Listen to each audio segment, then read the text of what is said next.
প্রধানমন্ত্রীর সাথে তিন বাহিনীর প্রধানের সাক্ষাৎ। ঈদের আগেই শুরু হচ্ছে ফ্যামিলি কার্ডের পাইলট প্রকল্প। শনিবারও অফিস করবেন তারেক রহমান। টার্গেট আমাদের 5 কোটি বৃক্ষরোপণ করার প্রতি বছর। যারা আপনার প্রতিবন্ধী, বিধবা, এই ধরনের পশ্চাৎপদ যারা, আমরা তাদেরকে গুরুত্ব দিয়ে এগোবো।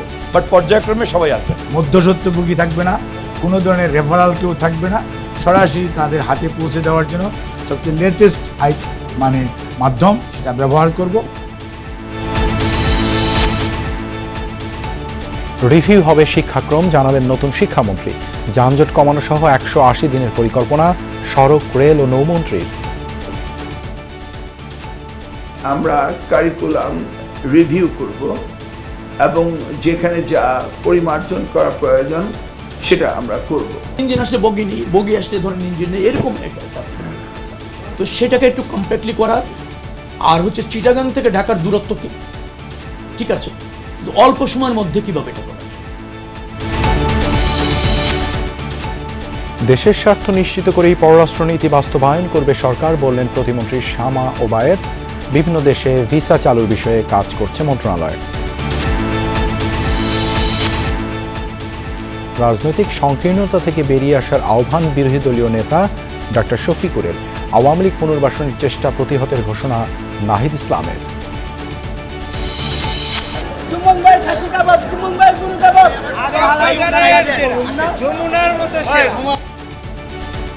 প্রথম রোজায় ঐতিহ্যবাহী চকবাজারে ইফতারের সমাহার। রাজধানীতে অফিস শেষে ঘরমুখদের ভুগিয়েছে যানজট।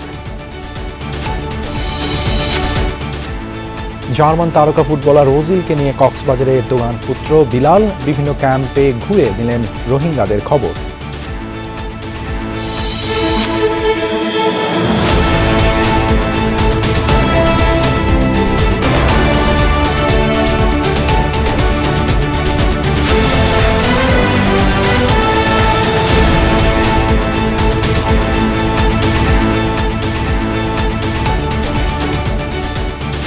আমন্ত্রণ সন্ধ্যার বাংলাদেশের সঙ্গে আছি আমি দেবাশিস চন্দ্র। সরকার এতক্ষণ শিরোনাম দেখছিলেন।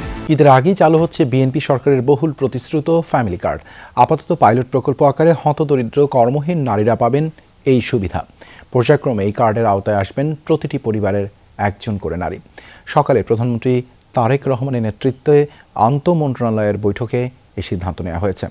এদিকে দুপুরে অনুষ্ঠিত আন্তঃমন্ত্রণালয়ের আরেকটি বৈঠকে আগামী মে মাসে 1 কোটি বৃক্ষরোপণ ও দ্রুত খাল খনন কর্মসূচি শুরুর সিদ্ধান্ত হয়েছে।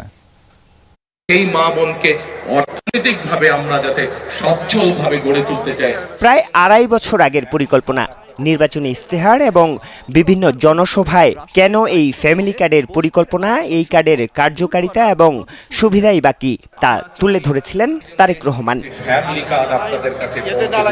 দায়িত্ব গ্রহণের দ্বিতীয় দিনেই এই ফ্যামিলি কার্ড চালুর কর্মপরিকল্পনা ঠিক করতে আন্তঃমন্ত্রণালয় বৈঠক করেন তারেক রহমান। সিদ্ধান্ত হয় ঈদের আগেই পাইলট প্রকল্প আকারে চালু করা হবে এটি। আমরা ক্যাশ টাকা কতটুকু করা যায়, কত দ্রুত করা যায়, সংখ্যায় কি হবে, এ নিয়ে আমরা 2-1 দিনের ভিতরে আমরা ফাইনাল করব। বেশ কয়েকটা জেলাতে কিছু উপজেলাকে আগেই নির্দিষ্ট করা। অগ্রাধিকারের দিক থেকে আমরা এই মুহূর্তে যারা হতদরিদ্র, যারা আপনার প্রতিবন্ধী, বিধবা, এই ধরনের পশ্চাৎপদ যারা, আমরা তাদেরকে গুরুত্ব দিয়ে এগোবো। বাট পর্যায়ক্রমে সবাই আসবেন। ফ্যামিলি কার্ড বিতরণে থাকবে না রাজনৈতিক বিবেচনা। এনআইডি কার্ড অনুযায়ী সরাসরি প্রতিটি পরিবারের নারীদের হাতে পৌঁছে যাবে এই কার্ড। প্রতিটি ফ্যামিলি কার্ডের বিপরীতে কত টাকা দেয়া হবে তা ঠিক করবে অর্থমন্ত্রীর নেতৃত্বে গঠিত উপকমিটি। ইন কাইন্ডস না দিয়ে আমরা টাকা সরাসরি যে ফ্যামিলি প্রধান, যে মা, সেই মায়ের কাছে যাতে পৌঁছে যায়, সেই জন্য সরাসরি এটার মধ্যে কোনো মধ্যস্বত্বভোগী থাকবে না, কোনো ধরনের রেফারাল কেউ থাকবে না, সরাসরি তাদের হাতে পৌঁছে দেওয়ার জন্য সবচেয়ে লেটেস্ট আপনার আইটি ভিত্তিকর্তা আমরা যে মাধ্যম সেটা ব্যবহার করব। ফ্যামিলি কার্ডের পাশাপাশি 5 বছরে 25 কোটি বৃক্ষরোপণ এবং জাতীয়ভাবে নদী, খাল, জলাধার খনন পুনর্খননের কর্মসূচি ঘোষণা করেছিলেন তারেক রহমান। বৃহস্পতিবার দুপুরে এই কর্মসূচির বাস্তবায়ন প্রক্রিয়া ঠিক করতেও হয় আন্তঃমন্ত্রণালয় বৈঠক। বন ও পরিবেশ মন্ত্রী জানান, মে মাস থেকেই শুরু হবে বৃক্ষরোপণ। সিদ্ধান্ত হয় বছরে 1 কোটি গাছ লাগানোর। মে মাসে আমাদের শুরু হবে।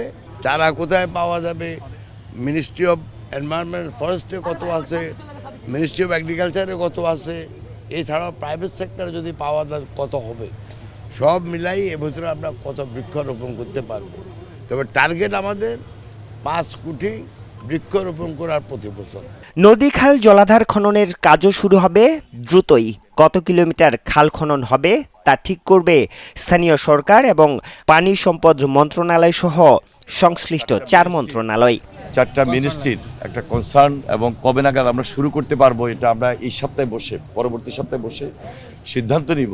এবং সিদ্ধান্তটা খুবই গুরুত্বপূর্ণ এই কারণে যে এই কাজটা আমাদেরকে 180 দিনের মধ্যে শুরু এবং ম্যাক্সিমামটা করতে হবে।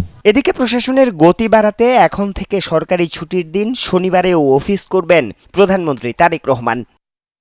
আরিফুর রহমান সবুজ, যমুনা নিউজ, ঢাকা। প্রধানমন্ত্রী তারেক রহমানের সাথে সৌজন্য সাক্ষাৎ করেছেন 3 বাহিনীর প্রধানরা। সকাল 9টার পর দ্বিতীয় দিনের মতো সচিবালয়ে আসেন প্রধানমন্ত্রী তারেক রহমান। সকাল 10:30টায় তার সঙ্গে দেখা করতে আসেন সেনাবাহিনী প্রধান জেনারেল ওয়াকারুজ্জামান, নৌবাহিনী প্রধান অ্যাডমিরাল এম নাজমুল হাসান ও বিমান বাহিনী প্রধান air chief marshal Hasan Mahmud Khan. এরপর এনএসআই ও ডিজিএফআই এর মহাপরিচালকগণ পৃথকভাবে প্রধানমন্ত্রীর সাথে সৌজন্য সাক্ষাৎ করেন।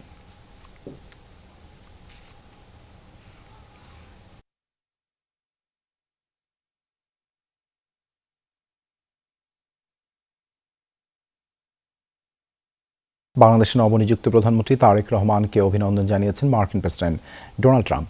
বুধবার পাঠানো শুভেচ্ছা বার্তা সম্বলিত এক চিঠিতে তিনি তারেক রহমানের ঐতিহাসিক বিজয়ের জন্য অভিনন্দন জানান এবং তার সফলতা কামনা করেন। চিঠিতে আমেরিকান জনগণের পক্ষ থেকেও শুভেচ্ছা জানানো হয়। বার্তায় উল্লেখ করা হয় যুক্তরাষ্ট্র ও বাংলাদেশের অংশীদারিত্ব, পারস্পরিক সম্মান এবং একটি মুক্ত ও উন্মুক্ত ইন্দো প্যাসিফিক অঞ্চলে শক্তিশালী ও সার্বভৌম রাষ্ট্রগুলোর সমৃদ্ধি নিশ্চিত করার যৌথ স্বার্থের ভিত্তিতে গড়ে উঠেছে। নবনির্বাচিত প্রধানমন্ত্রীর নেতৃত্বে দুদেশের বাণিজ্যিক সম্পর্ক আরও এগিয়ে যাবে বলে আশা প্রকাশ করা হয়। জনগণের ভোটে নির্বাচিত সরকার, তাই বাংলাদেশকে এখন ভিন্নভাবে দেখতে হবে বহির্বিশ্বকে। প্রথম দিন পররাষ্ট্র মন্ত্রণালয়ে এসেই এই বার্তা স্পষ্ট করেন প্রতিমন্ত্রী শামা ওবায়েদ। বলেন, মেরুদণ্ড শক্ত এবং বাংলাদেশের স্বার্থ নিশ্চিত করেই পররাষ্ট্রনীতি বাস্তবায়ন করবে বর্তমান সরকার। জানান, বিভিন্ন দেশে বাংলাদেশিদের জন্য বন্ধ থাকা ভিসা পুনরায় চালুর বিষয়ে কাজ করছে পররাষ্ট্র মন্ত্রণালয়। শামা ওবায়েদ জানান, ভারত সহ অনেক দেশের সাথেই সম্পর্ক চ্যালেঞ্জ থাকলেও তা কাটিয়ে উঠবে বাংলাদেশ।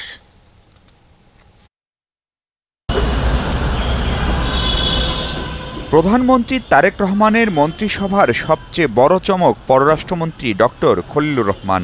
শপথের পর বৃহস্পতিবার সকালে প্রথম মন্ত্রণালয়ে আসলেন সাবেক এই কূটনীতিক।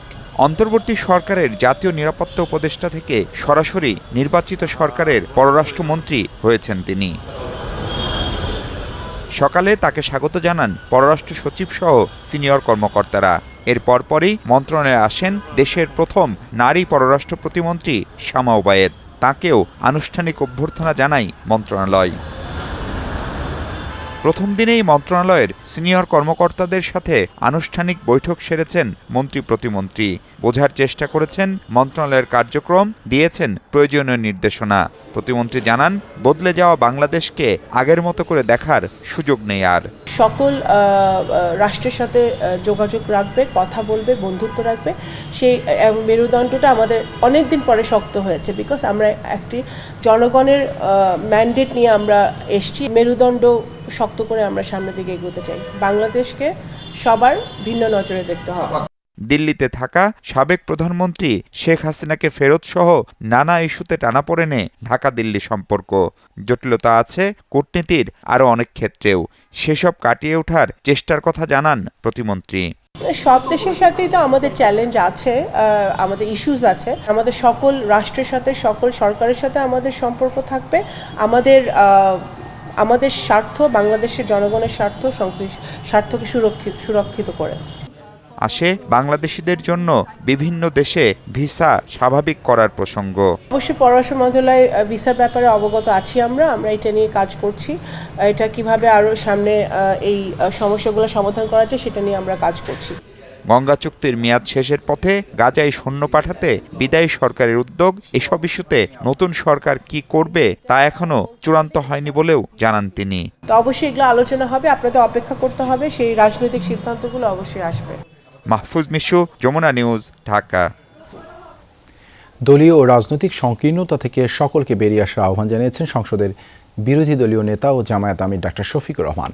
রাজধানীর মিরপুর 13 নম্বরে এতিমদের জন্য আয়োজিত ইফতার মাহফিলে এই কথা বলেন তিনি।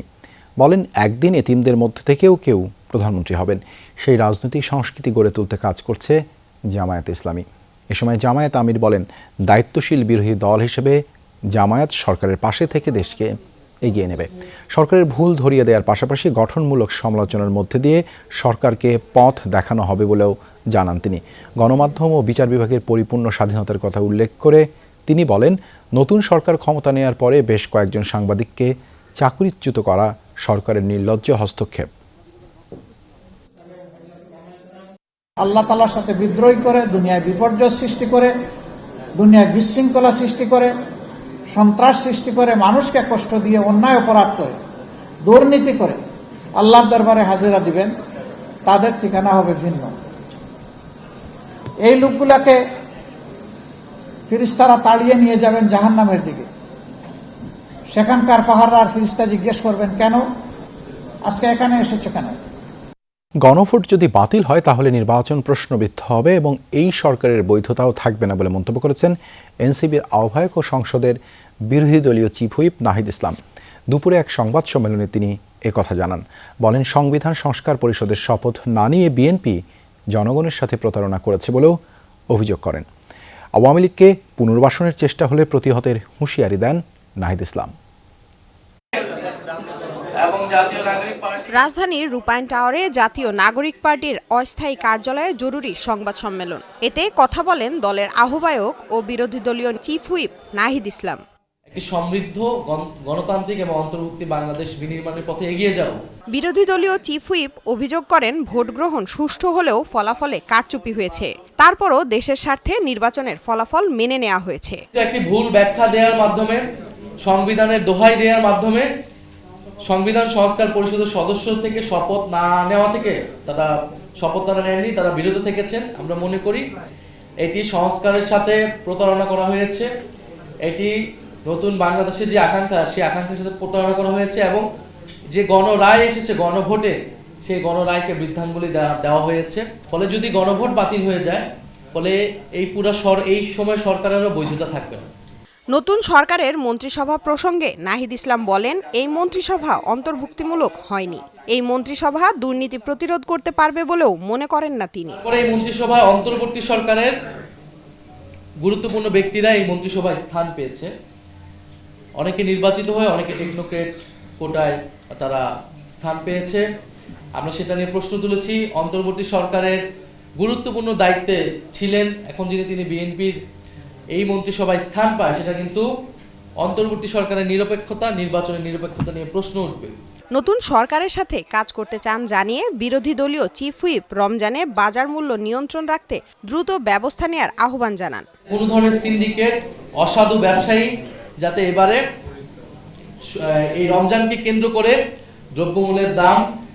দ্রব্যমূল্য বৃদ্ধি করতে না পারে, সাধারণ মানুষের হাতের নাগালেই থাকে। লামিয়া তিথি, যমুনা নিউজ, ঢাকা। রমজানের প্রথম দিনে এই বাহারি ইফতারের সমাহার বসে পুরান ঢাকার চকবাজারে। 400 বছর ধরে বাঙালির রসনা বিলাসের অন্যতম কেন্দ্র ইফতারের এই বাজার। রমজানের প্রথম দিনেই দেখা যায় রাজধানীর ঐতিহ্যবাহী চকবাজার যেন ফিরে পায় তার চিরচেনা প্রাণ চাঞ্চল্য। ইফতারের নানা আয়োজন আর রঙিন খাবারের পসরা নিয়ে সরগরম পুরো এলাকা। কাবাব, জিলাপি, বেগুনি, আলুর চপ সহ নানা মুখরোচক আইটেম কিনতে ভিড় করেন রোজাদাররা। বিক্রেতারা বলছেন, প্রথম রোজাতেই ক্রেতাদের চাপ বেড়েছে। 100 বছরের ঐতিহ্য ধরে রেখে প্রতি রমজানেই চকবাজার হয়ে ওঠে ঢাকার ইফতার সংস্কৃতির অন্যতম কেন্দ্র। কোয়েল পাখি আছে, মুরগির তান্দুরি আছে, মুরগির রোস্ট আছে। আমার দোকানের আকর্ষণীয় হলো গিয়ে রাজাহাঁস আছে। চকবাজারের সেরা এবং চকবাজারের ওয়ান পিস শুধু এখানেই পাবেন। এটা হলো রাজাহাঁস। পেস্তা বাদাম, কাঠবাদাম, এগুলো আফগানিস্তানতে আনা হয়েছে। এখন এটা দিয়ে কি তৈরি হয়েছে? শরবত তৈরি হয়েছে, মালাই ফালুদা তৈরি হয়েছে, জামাই জর্দা তৈরি হয়েছে। সারা বাংলাদেশে আমি যতগুলো ঘুমনি বিক্রি করবো কেউ বিক্রি করতে পারবে না, এক বস্তা প্রতিদিন। তেমন আমি সারা এশিয়ার চ্যালেঞ্জ আছে এটা। আমার পূর্বপুরুষ, আমার দাদারা বাবারা এখান থেকে নিচ্ছেন, আমার দাদিরা বসে থাকতেন ইফতারির জন্য, ঠিক একইভাবে আমার ঘরের বউ বসে থাকে। পবিত্র রমজানের প্রথম দিনের ইফতারে ধর্মপ্রাণ মুসল্লিদের মিলন মেলায় পরিণত হয় বায়তুল মোকাররম জাতীয় মসজিদ। সারাদিন সিয়াম সাধনার পর মাগরিবের আগ মুহূর্তে ইসলামিক ফাউন্ডেশন বাংলাদেশের আয়োজনে জাতীয় মসজিদের প্রাঙ্গণে একসঙ্গে ইফতারে অংশ নেন শত শত মানুষ। মাগরিবের আগ মুহূর্তে সারিবদ্ধভাবে বসে খেজুর, পানি ও বিভিন্ন খাবার দিয়ে একসঙ্গে ইফতার করেন মুসল্লিরা। অনেকে বলেন, এমন আয়োজন শুধু ইফতার নয়, এটি ভ্রাতৃত্ব ও সাম্যের প্রতীক। আয়োজকরা জানান, রমজানের শিক্ষা সমাজে ছড়িয়ে দিতেই এই উদ্যোগ। প্রায় 2 থেকে 2,500 লোকের ইফতারির ব্যবস্থা করা হয়। এরপরে আবার লোক সংখ্যা যদি বেশি হয় তখন প্রায় কিছু কিছু দিন 3,000, 3,500, 4,000 পর্যন্ত হয়ে যায়। সমস্ত মুসলমান রমজান মাসে ইফতার একসাথে করার মধ্যে সত্যি খুবই আনন্দের, এর থেকে আর কিছু বলার কিছু নাই আর কি। যদিও ওয়েদারটা একটু গরম ছিল, কিন্তু তারপরও দিন শেষে প্রথম ইফতার সবার সাথে করতে পারছি, এটা আনন্দের। প্রথম রমজানে ইফতারের আগ মুহূর্তে রাজধানী জুড়ে ছিল তীব্র যানজট। অফিস ছুটি শেষে ইফতারির আগে বাসায় ফিরতে কিছুটা ভোগান্তিতে পড়তে হয় নগরবাসীকে। অফিস ছুটির পর ঘরমুখো মানুষের চাপে রামপুরা, বাড্ডা, পল্টন, গুলিস্তান ও শাহবাগের সড়কে দীর্ঘ লাইন ধরে দাঁড়িয়ে থাকতে দেখা যায় যানবাহন। অনেকেই সময় মতো ইফতার ধরতে না পারার শঙ্কা প্রকাশ করেন। কেউ কেউ বলেন, রমজানের শুরুতেই এমন ভোগান্তি দুশ্চিন্তার। তবে সব কষ্টের মধ্যেও পরিবারের সঙ্গে ইফতার করার তাড়নাই যেন ছিল সবার মুখে। সাধারণ মানুষের প্রত্যাশা, রমজান জুড়ে যানজট নিয়ন্ত্রণে কার্যকর পদক্ষেপ নেবে সংশ্লিষ্টরা। বাসায় যে ইফতার করতে পারবো কিনা সেটা আমি জানি না, সেটা অনিশ্চিত। 0 পয়েন্টে মাজার তামায় যাইতে 1.5 ঘন্টা 2 ঘন্টা লাগা যায়। এত জ্যামজট তো আগে ছিল না। রাস্তা 4 5 তলা রাস্তা করছে, আমাকে কলজে গাইতে রক্ত বেশিয়া, অথচ মাছ খায় আটকাইছে ফুটপাতে দুহান দিয়া নেতারা এবার বইতেছে, মানুষ হাঁটতে পারে না। শিক্ষা হবে রাষ্ট্রের প্রথম বিনিয়োগ। সচিবালয়ের সংবাদ সম্মেলনে এমনটাই জানিয়েছেন শিক্ষামন্ত্রী ডক্টর আ.ন.ম এহসানুল হক মিলন। বলেছেন, এই খাতে দুর্নীতি বন্ধ, জিডিপির 5% বরাদ্দ ও শিক্ষক নিয়োগ, পদোন্নতি ও বদলিতে স্বচ্ছতা আনা হবে। অন্যদিকে 180 দিনের পরিকল্পনায় সড়কে শৃঙ্খলা ফেরানোর আশ্বাস দিয়েছেন সড়ক পরিবহন ও সেতুমন্ত্রী শেখ রবিউল আলম। বলেছেন, গতবারের প্রক্রিয়া অবলম্বনের মাধ্যমেই এবার ঈদে মানুষের যাত্রায় স্বস্তি ফেরানো হবে। শিক্ষা খাতে সার্বিক পরিকল্পনা নিয়ে সচিবালয়ে মন্ত্রণালয় সংশ্লিষ্টদের সাথে বৈঠক করেন শিক্ষামন্ত্রী আ.ন.ম এহসানুল হক মিলন। পরে সংবাদ সম্মেলনে শিক্ষার সার্বিক উন্নয়নে 12 দফা পরিকল্পনা তুলে ধরেন প্রতিমন্ত্রী ববি হাজ্জাজ। জানান, শিক্ষা খাতে বরাদ্দ বাড়িয়ে তা জিডিপির 5% উন্নতি করার উদ্যোগ নেওয়া হবে। সম্মান জানানো হবে কারি ও আলেমদের। শিক্ষা খাতে বরাদ্দ জিডিপির 5% নিয়ে যাওয়া, এটি আমাদের নির্বাচনী অঙ্গীকার। আর আন্তর্জাতিক মানদণ্ড বলে শিক্ষা খাত জিডিপির 4 থেকে 6% এবং মোট সরকারি ব্যয়ের 15 থেকে 20%। এই লক্ষ্যগুলো অর্জন করতে হবে। আমরা শিক্ষা নিয়ে রাজনীতি করব না, আমরা শিক্ষা নিয়ে রাষ্ট্র গড়ব। মাননীয় প্রধানমন্ত্রী জনাব তারেক রহমান যে বাংলাদেশ কল্পনা করেন, দক্ষ, ন্যায়ভিত্তিক, প্রযুক্তি সক্ষম, মূল্যবোধ সম্পন্ন, সেই বাংলাদেশ গড়ার সবচেয়ে শক্তিশালী হাতিয়ার হলো শিক্ষা। শিক্ষামন্ত্রী জানান, এই খাতে তদবির ও বদলি বাণিজ্য বন্ধ করা হবে। শিক্ষা প্রতিষ্ঠান ল্যাব স্থাপনের নামে অতীতে যে দুর্নীতির অভিযোগ উঠেছে তা তদন্তের কথা বলেন তিনি। ইংলিশ মিডিয়াম স্কুলগুলোকে শিক্ষা মন্ত্রণালয়ের নিয়ন্ত্রণে আনার পরিকল্পনার কথাও জানান মন্ত্রী। বলেন, শিক্ষকদের বদলি পদোন্নতি হবে নিয়ম অনুযায়ী। ক্লাসরুম ছেড়ে আন্দোলন করবেন, এটা তো হতে পারে না। আপনাদের দাবি দেওয়া যেভাবে আসা সেভাবে আসবে, আমরা সেগুলিকে অ্যাড্রেস করব। এমন তো না আমরা অ্যাড্রেস করছি না। এই যে শাস্তি এবং পুরস্কার, এর ব্যবস্থা থাকতেই হবে। যারা বিগত দিনে এই কাজগুলো করেছেন, এগুলির ডকুমেন্ট আমরা তৈরি করে এগুলির পেছনে কি হয়েছে সেটা আমরা বের করব এবং এটাকে রিভাইভ করার জন্য যা করণীয় তা আমরা করব। এদিন সচিবালয়ে সংবাদ সম্মেলন করেন সড়ক পরিবহন ও সেতুমন্ত্রী শেখ রবিউল আলম। বলেন, অটোরিকশা বন্ধে এখনো সিদ্ধান্ত নেওয়া হয়নি, তবে 2 সিটি কর্পোরেশনকে সাথে নিয়ে রাজধানীর যানজট নিরসনে কাজ করা হবে। মন্ত্রী বলেন, মেট্রোর কাজ দ্রুত এগিয়ে নেওয়া হবে, তবে বিআরটির প্রকল্প চালানোর আগ্রহ নেই মন্ত্রণালয়ের। যানজট নিরসন করতে হলে দুটি জিনিস একান্ত প্রয়োজন। একটা হচ্ছে ফুটপাত মুক্ত করা, দখল মুক্ত করা, আর একটা হচ্ছে এই অটো রিক্সার যে দৌরাত্ম আছে, যত্রতত্র ব্যবহার। তো সেটা উচ্ছেদ বা সম্পূর্ণ বন্ধ একবারে করা যাবে কিনা, নাকি এটা নিয়ন্ত্রণের মধ্যে পর্যায়ক্রমে কিভাবে করা যায় সে ব্যাপারে আরেকটু কঠোর হতে হবে। সড়ক পরিবহন সেক্টরে চাঁদাবাজি নয়, মালিক ও শ্রমিকদের ইচ্ছাতেই কল্যাণ তহবিল সংগ্রহ করা হয় বলে দাবি করেন পরিবহন মন্ত্রী। বলেন এই ফান্ডের সঠিক ব্যবহার হচ্ছে কিনা সেটা দেখা হবে। বাইরে থেকে কেউ চাপ প্রয়োগ করে চাঁদা নেবে, অনৈতিক সুবিধা নেবে, সে সুযোগ নেই। রাজীব আহমেদ, যমুনা নিউজ, ঢাকা। সরকার পরিবর্তন হলেও আন্তর্জাতিক অপরাধ ট্রাইব্যুনালে চলমান মামলার বিচার নিজস্ব গতিতেই চলবে জানিয়েছেন চিফ প্রসিকিউটর তাজুল ইসলাম। এদিন জুলাই আন্দোলনের মামলার অগ্রগতি জানতে ট্রাইব্যুনালে আসেন এনসিপির সদস্য সচিব ও সংসদ সদস্য আক্তার হোসেন। এ সময় ফাঁসির দণ্ডপ্রাপ্ত শেখ হাসিনা সহ আসামিদের দেশে ফিরিয়ে এনে বিচার নিশ্চিতের পাশাপাশি বিচার কার্যক্রম বাধাগ্রস্ত না করতে বিএনপির প্রতি আহ্বান জানান।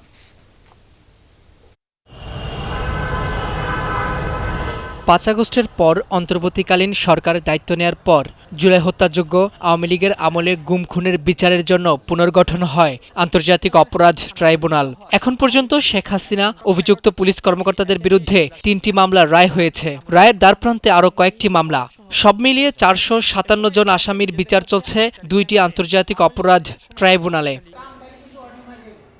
12 ফেব্রুয়ারি জাতীয় সংসদ নির্বাচনের পর ক্ষমতায় আসে বিএনপি সরকার। বৃহস্পতিবার ট্রাইব্যুনালের চিফ প্রসিকিউটর জানান, বিচার নিয়ে ইতিবাচক বর্তমান সরকারও। যেখানে বিচারের জায়গা বিচারের মতো চলমান থাকবে। সরকার আমাদেরকে সুনির্দিষ্টভাবে কিছু না বললেও আমাদেরকে ইঙ্গিত দিয়েছেন চলমান রাখার ব্যাপারে। যতক্ষণ পর্যন্ত আমরা দায়িত্বে আছি আমরা স্বাভাবিক গতিতেই সমস্ত কর্মকাণ্ড চলমান রাখব এবং এটাই ন্যায় বিচারের দাবি।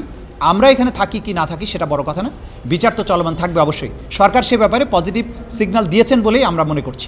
এদিন আন্তর্জাতিক অপরাধ ট্রাইব্যুনালে চলমান মামলার খোঁজ নিতে আসেন এনসিপির সদস্য সচিব ও সংসদ সদস্য আক্তার হোসেন। পরে সরকারকে আহ্বান জানান দ্রুত শেখ হাসিনা সহ পলাতকদের দেশে ফিরিয়ে এনে সাজা কার্যকরের ও বিচারের মুখোমুখি করার। শেখ হাসিনা সহ অন্যান্য যারা পলাতক আসামি রয়েছে, দণ্ডপ্রাপ্ত আসামি, ফাঁসির দণ্ডপ্রাপ্ত আসামি, তাদেরকে দেশে ফিরিয়ে নিয়ে এসে তাদেরকে বিচারের মুখোমুখি করতে হবে এবং এই দায়িত্ব এই নির্বাচিত সরকারের উপরে সবথেকে প্রধানতম দায়িত্ব বলে আমরা মনে করি। ট্রাইব্যুনালের বিচার বাধাগ্রস্ত না হয়, বরং এই আন্তর্জাতিক অপরাধ ট্রাইব্যুনালের বিচারকে গতিশীল করার জন্য যে ধরনের লজিস্টিক সাপোর্টগুলো প্রয়োজন, নির্বাচিত সরকার হিসেবে সকল ধরনের লজিস্টিক সাপোর্ট তারেক রহমানকে দায়িত্ব নিয়েই সকল ধরনের লজিস্টিক সাপোর্ট আন্তর্জাতিক অপরাধ ট্রাইব্যুনালকে দিতে হবে। এদিন জুলাই হত্যাকাণ্ডে ওবায়দুল কাদের সহ 7 জনের বিরুদ্ধে ট্রাইব্যুনাল 2-এ সাক্ষ্য দেন মিরপুর এলাকায় শহীদ আকরাম খান রাব্বির বাবা ও শহীদ তানহার বাবা। এছাড়া র্যাবের টিএফআই সেলে গুম ও নির্যাতনের মামলায় সাক্ষ্য গ্রহণ পিছিয়ে 25 ফেব্রুয়ারি ধার্য করেন ট্রাইব্যুনাল 1। এছাড়া গাজীপুরে জঙ্গি নাটক সাজিয়ে 7 জনকে হত্যা মামলার অভিযোগ গঠনের বিষয়ে শুনানি 2 মার্চ ধার্য করেন আদালত। রাব্বি হোসেন, যমুনা নিউজ, ঢাকা। অর্থনৈতিক সিদ্ধান্ত নিয়ে ধীরে চলনীতিতে এগোতে হবে, বড় কোনো পরিবর্তন আনা যাবে না চলতি অর্থ বছরে। মনোযোগ দিতে হবে বাজেট সংশোধনে। নতুন সরকারকে এমন সংযমের অর্থনীতি পরিচালনার আহ্বান জানায় নাগরিক প্ল্যাটফর্ম। অর্থনীতিবিদ ডক্টর দেবপ্রিয় ভট্টাচার্যের মতে ফ্যামিলি কার্ড বাস্তবায়নে বড় চ্যালেঞ্জ হবে আর্থিক সীমাবদ্ধতা। একই সাথে খতিয়ে দেখতে হবে বিদায়ী সরকারের করা বিভিন্ন চুক্তির শর্ত। জাতীয় সংসদের সংখ্যাগরিষ্ঠ সদস্যের অর্থনীতির গত 18 বছরের বোঝা উত্তরাধিকার সূত্রে পেল বিএনপি সরকার। এর মাঝে দেশি বিদেশি ঋণ প্রায় 23 লাখ কোটি টাকায় দাঁড়িয়েছে। মূলধনী যন্ত্রপাতির আমদানি কমেছে রেকর্ড হারে। ব্যাংকে কয়েক লাখ কোটি টাকার খেলাপি ঋণ। টাকা ছাপিয়ে অর্থনীতি সামাল দিতে হয়েছে অন্তর্বর্তী সরকারকেও। অনেক সময় দিতে হয়েছে। নাগরিক প্ল্যাটফর্ম বলছে সরকারকে স্প্রিন্ট না ম্যারাথন দৌড়াতে হবে। যে কোনো সিদ্ধান্ত নিতে হবে পরের অর্থ বছরে, কেননা উচ্চ মূল্যস্ফীতি অর্থনীতিকে বিপদে ফেলেছে। বিনিয়োগে এগিয়ে আসছে না বেসরকারি খাত। রাজস্ব ব্যয় দিয়ে সরকারের পরিচালনার খরচ মেটানো কঠিন হয়ে পড়ছে। সকালে নতুন সরকারের সূচনা বিন্দু শীর্ষক আলোচনায় এসব পর্যবেক্ষণ তুলে ধরেন অর্থনীতিবিদরা। এখন একটা ছোট কাট হলেও আমাদের যে নীতি সুদের ধার আছে এটা করা দরকার, এটা করতে হবে। আমাদের নতুন সরকার আসার পরে বৈদেশিক অনেক বিনিয়োগের যেমন সুযোগ আছে, তার থেকেও বড় বিষয় আমার দেশীয় বিনিয়োগকারীদেরকে একটা ইন্ডিকেশন দিতে হবে যে আমার বিনিয়োগ পরিস্থিতির ভিতরে এটা আসা উচিত। নাগরিক প্ল্যাটফর্ম মনে করে কিস্তি পরিশোধে বিদেশি ঋণের চাপ সামনে আরও বাড়বে। কর জিডিপি অনুপাত 15% না গেলে প্রতিশ্রুতি বাস্তবায়ন ঝুঁকিতে পড়বে। জোরদার করতে হবে দেশীয়, আঞ্চলিক ও উপ আঞ্চলিক বাণিজ্য সম্পর্ক। বাংলাদেশ, নেপাল এবং লাও পিডিআর এই 3টা দেশ 24 নভেম্বর 2026 সালে এলডিসি থেকে উত্তোলন করতে হবে। এখন আমরা যদি ডেফার করতে চাই, এটা জাতিসংঘে ভোটাভুটিতে যাবে। সো এইখানে একটা আন্তর্জাতিক যে আমাদের বিভিন্ন ধরনের আলাপ আলোচনা, আমাদের বন্ধু রাষ্ট্র যারা আছে তাদের সমর্থন এটা লাগবে। সেখানে 50% প্লাস 1 কান্ট্রির সাপোর্ট লাগবে। অর্থনীতিবিদ ডক্টর দেবপ্রিয় ভট্টাচার্য বলেন, এখনই সরকারকে জনতুষ্টি নিয়ে ভাবলে চলবে না, বরং ময়নাতদন্ত করতে হবে আগের সরকারের নেওয়া বিভিন্ন সিদ্ধান্তের। আইনের শাসনের কথা বলেছেন নতুন সরকার, প্রধানমন্ত্রী বলেছেন, নতুন প্রধানমন্ত্রী আমাদের, ওনার আর্থিক ব্যবস্থাপনার আইনের শাসনের জায়গাটা হলো এই বাজেট ব্যবস্থাপনার যে 2009 সালের আইন, যেটাকে কোনো সরকার কোনোদিন সম্মান করেনি, ব্যবস্থা প্রয়োগ করেনি। সেটার অধীনে কি হবে? সেটার অধীনে আয় ব্যয় স্বচ্ছতা আসবে। বিগত সরকার থেকে নতুন সরকারের কাজের রূপান্তর সহজ করতে আলাদা ট্রানজিশন টিম করার পরামর্শ নাগরিক প্ল্যাটফর্মের। তৌহিদ হোসেন, যমুনা নিউজ, ঢাকা। ত্রয়োদশ জাতীয় সংসদ নির্বাচনে অযোগ্য প্রার্থীও প্রতিদ্বন্দ্বিতা করার সুযোগ পেয়েছেন। তা সত্ত্বেও নির্বাচন কমিশন তদন্ত করেনি। তারা তড়িঘড়ি করে গভীর রাতে গেজেট প্রকাশ করে দিয়েছে বলে অভিযোগ করেছেন সুশাসনের জন্য নাগরিক সুজন সম্পাদক বদিউল আলম মজুমদার। তিনি বলেন, গেজেট প্রকাশ করে ইসি হাত মুছে নিয়েছে। বৃহস্পতিবার জাতীয় প্রেস ক্লাবে সুশাসনের জন্য নাগরিক সুজনের সংবাদ সম্মেলনে বদিউল আলম মজুমদার কথা বলেন। তিনি জানান, নির্বাচনের আগে অনেকের বিরুদ্ধেই ঋণ খেলাপির অভিযোগ ছিল। তাঁরা আদালত থেকে স্টে অর্ডার নিয়ে নির্বাচনে অংশ নিয়েছিলেন। এরকমও অভিযোগ উঠেছে যে অনেকে দ্বৈত নাগরিক এবং তারা প্রয়োজনীয় নথি না দিয়ে নির্বাচন করার সুযোগ পেয়েছেন। তবে এখনও সুযোগ আছে বলেও সংবাদ সম্মেলনে মন্তব্য করেন বদিউল আলম মজুমদার। যে এই নির্বাচনটা ব্যাপক সহিংসতাপূর্ণ হতে পারে, কেননা বাইরে অস্ত্রের ছড়াছড়ি এরকম নিউজ আসছিল, বাইরে সন্ত্রাসীরা আছে, বর্ডার দিয়ে অস্ত্র ঢুকছে, এগুলো নিয়ে শঙ্কা ছিল। তবে এই যেভাবে নির্বাচনটা হয়েছে মোটামুটি শান্তিপূর্ণ। পিডিবির কাছে পাওনা অর্থ না পেলে বিদ্যুৎ পরিস্থিতি কঠিন হতে পারে বলে জানিয়েছে বেসরকারি বিদ্যুৎ কেন্দ্রের মালিকদের সংগঠন বাংলাদেশ ইন্ডিপেন্ডেন্ট পাওয়ার প্রডিউসার্স অ্যাসোসিয়েশনের BEPPA। বিকেলে রাজধানীর একটি হোটেলে এই বিদ্যুৎ খাতের বর্তমান অবস্থা, চ্যালেঞ্জ ও করণীয় নিয়ে উন্মুক্ত আলোচনা হয়। সেখানে BEPPA জানায়, বিদ্যুৎ উন্নয়ন বোর্ডের কাছে তাদের পাওনা জমেছে প্রায় 14,000 কোটি টাকা। যদিও অন্তর্বর্তী সরকারের সময় এই খাতের দেনা পাওনা নিয়ে বেশ কিছু সুপারিশ ছিল। বেসরকারি বিদ্যুৎ কেন্দ্রগুলোর নানা দিক পর্যালোচনা করে 2022 সালের জুলাই থেকে 2024 সালের ডিসেম্বর পর্যন্ত জরিমানা করা হয়েছিল। অতিরিক্ত কেন্দ্র ভাড়া, সুদ সহ আদায়ের প্রয়োজনীয় ব্যবস্থা গ্রহণ করতে 2 ফেব্রুয়ারি সিদ্ধান্ত নিয়েছিল পিডিবি। এখন এই জরিমানাও ও পাওনা টাকা নিয়ে চলছে টানাপোড়েন। কক্সবাজারে ব্যস্ত দিন কাটালেন জার্মান ফুটবল তারকা মেসুত ওজিল এবং তুরস্কের প্রেসিডেন্ট পুত্র। রোহিঙ্গা ক্যাম্পের পরিবেশ দেখার পাশাপাশি ফুটবল খেলেন শিশু কিশোরদের সাথে। রোহিঙ্গা জনগোষ্ঠীর শিক্ষা ও জীবনমান উন্নয়নে আন্তর্জাতিক সব সংস্থার সহায়তাকে এগিয়ে আসার আহ্বান জানান তারা। উকিয়ার 4 নম্বর রোহিঙ্গা ক্যাম্পের মাঠে প্রতীকী প্রীতি ফুটবল খেলছেন তিনি যে সে কেউ নন, জার্মান ফুটবল তারকা মেসুত ওজিল। সবাইকে মুগ্ধ করেন পায়ের কারুকাজে। খেলা উপভোগ করেন তুরস্কের প্রেসিডেন্ট পুত্র বিলাল এরদোয়ান। মাঠভরা দর্শক ওজিল ওজিল বলে গলা ফাটান। I am happy that I am here in Bangladesh today, especially in this place, to see the people, to understand the people. As I said before, I wish both clubs all the best. এর আগে উকিয়ার 9 নম্বর Rohingya camp পরিদর্শন করেন বিশ্ব নন্দিত এই footballer সহ পুরো team. ক্যাম্পে বসবাসের পরিবেশ, শিক্ষা, স্বাস্থ্যসেবা ও মানবিক সহায়তা কার্যক্রম ঘুরে দেখেন এবং রোহিঙ্গাদের সঙ্গে কথা বলেন। 16 নম্বর ক্যাম্পের টিকা মিউজিক স্টুডিও এবং টিকা কম্পিউটার ও রোবোটিক্স ল্যাব উদ্বোধন করেন। সকালে কক্সবাজারের শরণার্থী ত্রাণ ও প্রত্যাবাসন কমিশনার কার্যালয়ে সংবাদ সম্মেলনে রোহিঙ্গা জনগোষ্ঠীর মানবিক সংকট, আন্তর্জাতিক সহায়তা, শিক্ষা ও ক্রীড়ার মাধ্যমে শিশু কিশোরদের মানসিক উন্নয়নের গুরুত্ব তুলে ধরেন Bilal Erdogan. And I hope we can do all those better in this time of compassion. And I hope having the first iftar with Rohingyas will send a strong message to the whole Muslim world to remember the Rohingyas, to support them. তুর্কির জনগণ সহ সারা বিশ্বের মানুষকে বুঝাতে চাচ্ছেন যে আমরা রোহিঙ্গাদেরকে আমাদের পরিবারের সদস্য হিসেবে বিবেচনা করি, সারা পৃথিবী যাতে তাদের পাশে দাঁড়ায়। দিনের কর্মসূচির শেষ পর্যায়ে তারা রোহিঙ্গা শরণার্থীদের সঙ্গে ইফতারে অংশ নেন। জুবাইর রিফাত, যমুনা নিউজ। রোজা শুরুর সাথে সাথেই চট্টগ্রামের সব ভোগ্যপণ্যের লাগামহীন মূল্যবৃদ্ধিতে ক্ষুব্ধ ভোক্তারা। বাজার নিয়ন্ত্রণে অবশেষে মাঠে নেমেছে জেলা প্রশাসন। খাতুনগঞ্জে তদারকির সময় কৃত্রিম মূল্যবৃদ্ধি এবং সিন্ডিকেটের কারসাজির বিরুদ্ধে ব্যবসায়ীদের সতর্ক করা হয়। কাঁচা বাজারে অভিযান চালিয়ে বিক্রেতাদের জরিমানা করেছে ভোক্তা অধিকার সংরক্ষণ অধিদপ্তর।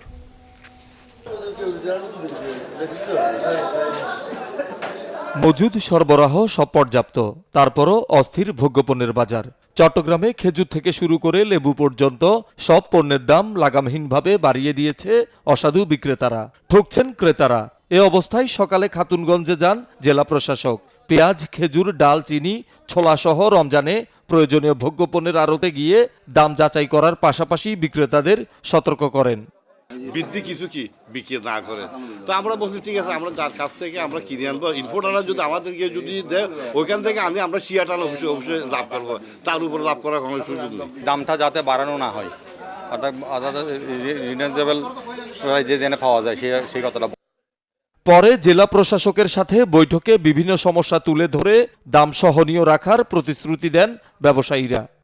অসৎ ব্যবসায়ীদের প্রতিরোধ করার জন্য আমরা আপনাকে সর্বাত্মক সহযোগিতা করবো। এই বিষয়ে আমরা গুটি কয়েক অসৎ ব্যবসায়ীদের জন্য আমরা গোড়া খাতুনগঞ্জের বদনামে আমরা ব্যবসায়ী সমাজ নিতে চাই না। কোনো ব্যবসায়ী বলতে পারবে না যে আজকে মালের দাম বাড়বে না বা আজকে মালের দাম কমবে। কারসাজিতে জড়িত সিন্ডিকেটকে হুঁশিয়ার করে দেয়া হয় বৈঠকে। যদি কেউ সেখানে কোনো সিন্ডিকেট করার চেষ্টা করে, আমরা অবশ্যই তার বিরুদ্ধে কঠোর ব্যবস্থা নেব। কোনো সুযোগ নাই সিন্ডিকেট করার, এবং আপনাদের কাছে যদি কোনো ইনফরমেশন থাকে আমাদেরকে দেন, আমরা সেখানে ব্যবস্থা করব। চট্টগ্রামে কাঁচা বাজারের অবস্থাও একই। লেবু, কাঁচামরিচ, শসার দাম লাগামহীন। কাজীরদেউরি ও ঝাউতলা বাজারে অভিযানেও এর প্রমাণ পায় ভোক্তা অধিকার সংরক্ষণ অধিদপ্তর। কালকে কম ছিল, আবার হঠাৎ করে আজকে বাড়ি গেছে। কাঁচামরিচ কালকে 100 টাকা ছিল, আজকে 110 টাকা হয়ে গেছে। শসা কালকে ছিল 80 টাকা, আজকে হয়ে গেছে 110 টাকা। আমার কারণ একজন বিক্রি করেছে গাজর, ইনি উঠে গিয়ে বলছে একজন লেবু, একজন শসা, ওরা স্লিপ দিচ্ছে না। আমাদের 50 টাকা কিনা 60 টাকা বিক্রি, এটা 70 টাকা কিনা 80 টাকা বিক্রি, এটা 70 টাকা 80 টাকা, এরকম আর কি এভাবে চলতেছে। বেগুন পণ্য যাচাই করে কিনবে এবং যাচাই করে বাজার অনুসারে যথাযথ ক্রয় অনুসারে যথাযথভাবে মূল্যে বিক্রি করবে। তদারকি আমাদের অব্যাহত থাকবে। আমরা পরবর্তীতে আসলে আবার আইনগত ব্যবস্থা গ্রহণ করব। শহীদুল সুমন, যমুনা নিউজ, চট্টগ্রাম।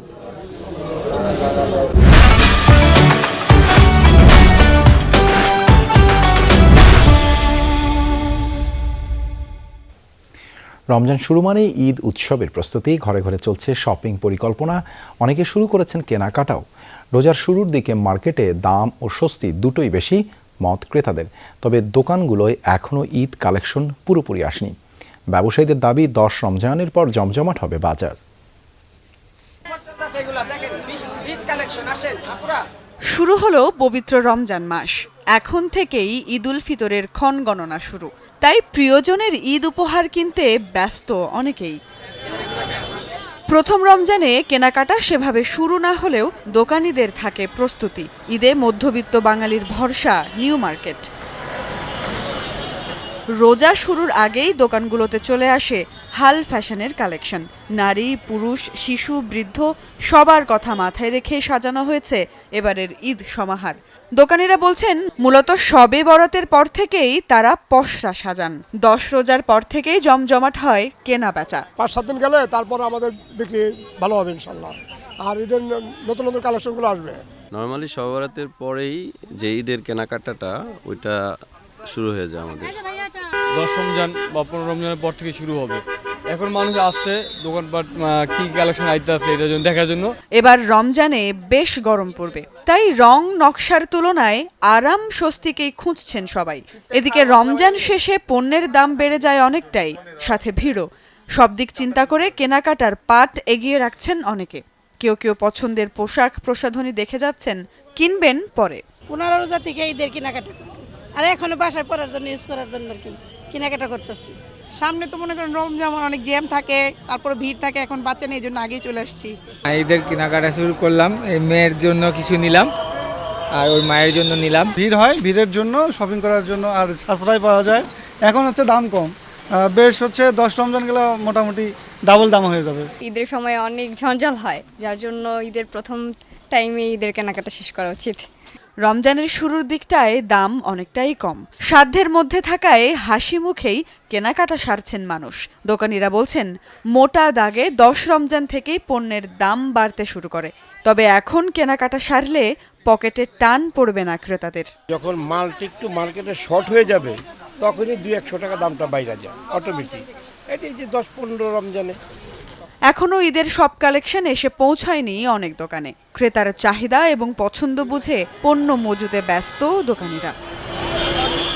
মূলত 10 রমজানের পর থেকেই ঈদের কেনাকাটার মূল ধুম শুরু হবে, তবে এখন যারা কেনাকাটা করছেন তারা ভিড় এবং দাম দুটিকেই মাথায় রাখছেন। তবে সামনে ঈদের কালেকশনগুলো আরও বেশি করে আসবে, ফলে বেশি অপশনের কথা মাথায় রেখেও অনেকে পরিকল্পনা করছেন ঈদের কেনাকাটার। বাজেট নিয়েও কষছেন ঠক। সুমাইয়া ঐশী, যমুনা নিউজ, ঢাকা। চাঁপাইনবাবগঞ্জের আমনুরায় তেলবাহী ট্রেনের লাইনচ্যুত হওয়া 4টি ওয়াগন উদ্ধার কাজ সম্পন্ন হয়েছে। এতে 10 ঘন্টা পর রাজশাহী রহনপুর ও রহনপুর চাঁপাইনবাবগঞ্জ রুটে ট্রেন চলাচল স্বাভাবিক হয়েছে। এর আগে ভোর 5টার দিকে লাইনচ্যুত হয় ট্রেনের 4টি ওয়াগন, তবে দুর্ঘটনায় কেউ আহত হয়নি। খবর পেয়ে সকাল 10টার দিকে ঘটনাস্থলে পৌঁছায় উদ্ধারকারী দল। পরে বিকেলে 3টা নাগাদ শেষ হয় উদ্ধার কাজ। রেলওয়ের কর্মকর্তারা জানিয়েছেন দুর্ঘটনার কারণ জানতে তদন্ত কমিটি গঠন করা হবে। 3 জেলায় সড়ক দুর্ঘটনায় 4 জন নিহত হয়েছেন, আহত হয়েছেন অন্তত 25 জন। মাদারীপুরের ডাসার উপজেলার ম্যালকাই এলাকায় সকালে ঢাকা বরিশাল মহাসড়কে 2টি বাসের মুখোমুখি সংঘর্ষ হয়। এতে ঘটনাস্থলে 2 যাত্রী নিহত হন, আহত হন অন্তত 20 জন। তাদের উদ্ধার করে হাসপাতালে পাঠায় ফায়ার সার্ভিস ও পুলিশ। দুর্ঘটনার পর মহাসড়কে বেশ কিছুক্ষণ যান চলাচল বন্ধ ছিল। মানিকগঞ্জের ঘিওরে নিয়ন্ত্রণ হারিয়ে মোটরসাইকেল খাদে পড়ে মারা গেছেন এক কলেজ ছাত্র। সকালে বটতলা নতুন ব্রিজ এলাকায় এই ঘটনা ঘটে। আহত আরেকজনকে ভর্তি করা হয়েছে হাসপাতালে। এছাড়া দিনাজপুরে সড়ক দুর্ঘটনায় প্রাণ গেছে এক শিক্ষার্থীর, আহত হয়েছেন অন্তত 5 জন। টি-20 বিশ্বকাপ দিনের দ্বিতীয় ম্যাচে শ্রীলঙ্কাকে 6 উইকেটে হারিয়ে গ্রুপ চ্যাম্পিয়ন হয়েছে জিম্বাবুয়ে। লঙ্কানদের দিয়ে 179 রানের টার্গেট 4 বল হাতে রেখেই টপকে যায় রোডেশিয়ানরা। কলম্বোতে ব্যাট করতে নেমে 54 রানের উদ্বোধনী জুটি পায় শ্রীলঙ্কা। মুজারাবিনীর পেসে 22 রানে কুশল পেরেরা ফিরলে ভাঙে পার্টনারশিপ। দলীয় 100 রানের মাথায় দ্বিতীয় উইকেট হারায় লঙ্কানরা। দলের হয়ে সর্বোচ্চ 62 রান আসে পাথুম নিশাঙ্কার ব্যাট থেকে। 44 রান করে ক্যাচ আউটের ফাঁদে পড়েন পাভান রত্নায়েকে। নিয়মিত বিরতিতে উইকেট পড়লে দুনিত ভেল্লালাগের 15 রানে 178 রানের সংগ্রহ পায় শ্রীলঙ্কা। জবাবে ব্যাট করতে নেমে 79 রানের উদ্বোধনী জুটি পায় জিম্বাবুয়ে। 34 রান করে আউট হন মারুমানি, আর 12 বলে 23 রান করে আউট হয়েছেন রায়ান বার্ল। 45 রানের আগ্রাসী ইনিংস খেলে সাজ করে ফেরেন সিকান্দার রাজা। তবে বেনেটের অপরাজিত 63 রানের ইনিংসে 6 উইকেটে সহজ জয় নিয়ে মাঠ ছাড়ে জিম্বাবুয়ে। ক্ষমতার অপব্যবহার এবং সরকারি কার্যালয়ে অসৎ আচরণের অভিযোগে গ্রেপ্তার করা হয়েছে ব্রিটেনের রাজা চার্লসের ভাই অ্যান্ড্রু মাউন্টব্যাটেনকে।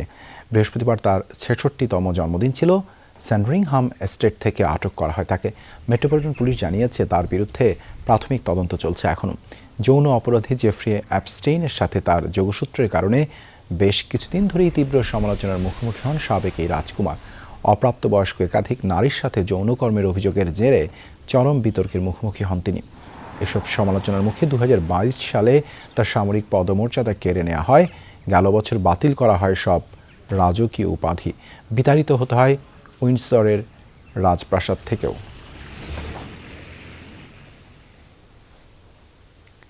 সামরিক আইন জারির ঘটনায় যাবজ্জীবন কারাদণ্ড দেওয়া হয়েছে দক্ষিণ কোরিয়ার সাবেক প্রেসিডেন্ট ইউন সুক ইয়োলকে। বৃহস্পতিবার এই রায় ঘোষণা করেন দেশটির একটি আদালত। অর্থাৎ জীবনের বাকিটা সময় তাকে জেলেই কাটাতে হবে। এ সময় আদালত জানান 2024 সালের ডিসেম্বরে মার্শাল ল জারির ঘটনায় সাবেক প্রেসিডেন্টের বিরুদ্ধে ক্ষমতার অপব্যবহার ও রাষ্ট্রদ্রোহের নেতৃত্ব দেওয়ার অপরাধ প্রমাণিত হয় এই সাজা দেওয়া হয়েছে। পাশাপাশি সাবেক প্রতিরক্ষা মন্ত্রীকে দেওয়া হয়েছে 30 বছরের কারাদণ্ড।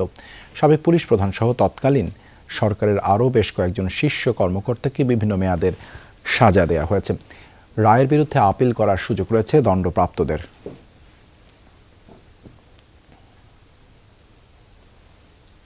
দু-একদিনের মধ্যে ইরানে হামলার পুরো প্রস্তুতি নিয়েছে মার্কিন সামরিক বাহিনী। তবে এখনও চূড়ান্ত সিদ্ধান্ত দেননি প্রেসিডেন্ট ডোনাল্ড ট্রাম্প। বিভিন্ন সূত্রের বরাতে এই তথ্য প্রকাশ করেছে একাধিক মার্কিন সংবাদ মাধ্যম। জানিয়েছে বুধবার হোয়াইট হাউসের সিচুয়েশনের রুমে হয়েছে ইরান নিয়ে আলোচনা। যদিও হোয়াইট হাউস বলছে ইরানকে এখনও চুক্তির সুযোগ দিচ্ছেন ট্রাম্প। এদিকে পারমাণবিক অস্ত্র তৈরির অভিযোগ আবারও অস্বীকার করেছে ইরান।